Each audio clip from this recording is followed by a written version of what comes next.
So rather than seeking God, the Jews would seek these fakes, these fake idols, these fake prophets, these fake diviners for their hope and blessing. That doesn't mean the Jews are innocent, because they're obviously they were held accountable, but the leaders misled the Jews, and the Jews were dumb enough to listen to them.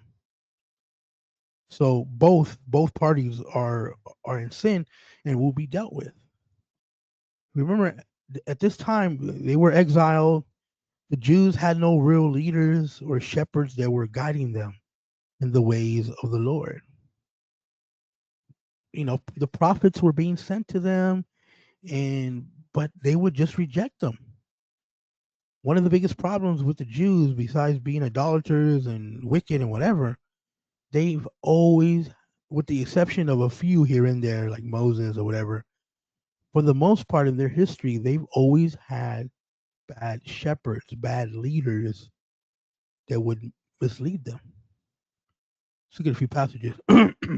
Ezekiel 34, verse 5, and then Ezekiel 34, verse 8.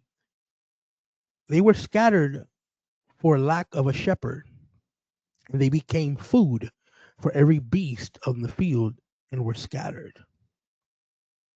Verse 8, as I live, declares Lord Yahweh, surely because my flock has become plunder, my flock has even become food for all the beasts of the field for the lack of a shepherd. And my shepherds did not seek for my flock, but rather the shepherds shepherd themselves and did not shepherd my flock. This was the heart. Well, I don't want to say the heart, but this was a big part of the failure and why the Jews were always being punished. No one sought the Lord. The leaders were only in it for themselves, abusing the Jews, misleading them. And the Jews, instead of being faithful to God, they were being faithful to these clowns. And look at everything they went through. So in essence, the false prophets and diviners were the ones that were leading the Jews. And God promises curses and punishment would fall upon the Jewish people and their leaders, their shepherds.